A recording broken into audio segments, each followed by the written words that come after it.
Students, आज हम discuss करेंगे कंसंट्रेशन को मेजर करने के जो इंपॉर्टेंट मेथड्स थे उनमें क्या रिलेशनशिप है।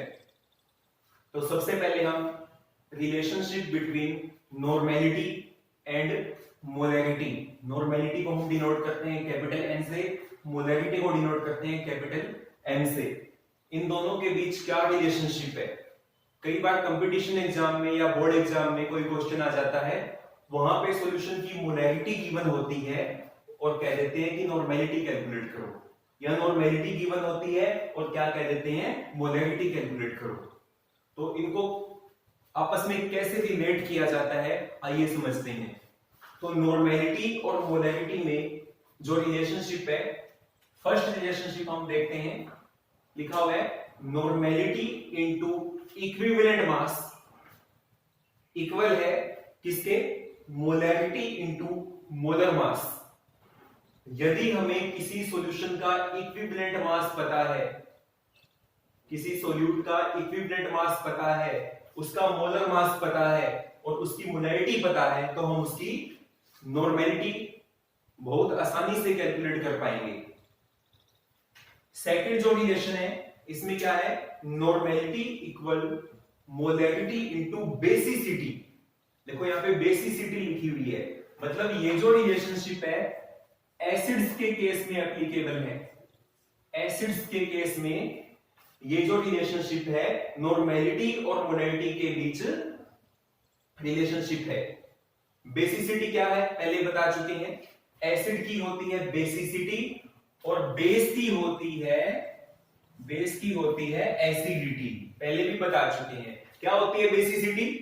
बेसिसिटी होती है कि वो जो एसिड है कितने H+ देगा, जितने H+ देगा वो उसकी क्या होगी, बेसिसिटी। और एसिडिटी किसकी होती है, बेस की। क्या होती है एसिडिटी, कोई भी बेस कितने OH नेगेटिव देगा, कोई भी बेस कितने OH नेगेटिव देगा वो उसकी क्या होगी, बेसिसिटी। मतलब एसिड्स के केस में नॉर्मेलिटी और मोलैरिटी में क्या रिलेशनशिप है, normality equal to molarity into basicity. और बेस के केस में नॉर्मेलिटी किसके इक्वल है, मोलैरिटी इनटू एसिडिटी। अब मान लो ना एसिड हो ना बेस हो, साल्ट हो, साल्ट के केस में कैसे कैलकुलेट करेंगे। साल्ट के केस में क्या हो जाएगा, नॉर्मेलिटी किसके इक्वल हो जाएगी, molarity into total positive charge on the cation. Cation पे कितना पॉजिटिव चार्ज है। तो ये रिलेशनशिप किसके बीच थी, ये सभी रिलेशनशिप किसके बीच में थे, नॉर्मेलिटी एंड मोलैरिटी। उसके बाद हम रिलेशनशिप पढ़ेंगे किसके बीच में, relationship between molarity and molality, capital M and small M, इनके बीच क्या रिलेशनशिप है। इनके बीच क्या रिलेशनशिप है, गिवन है 1 by small M is equal to rho by capital M minus M2 divide by 1000।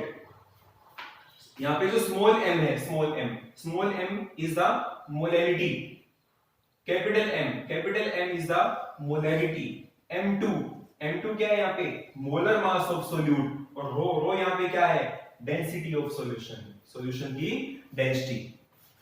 तो इन रिलेशनशिप की हेल्प से हम आसानी से मोलैरिटी गिवन हो तो मोलैलिटी कैलकुलेट कर पाएंगे, मोलैलिटी गिवन हो तो मोलैरिटी कैलकुलेट कर पाएंगे। नोट कर लीजिएगा सभी।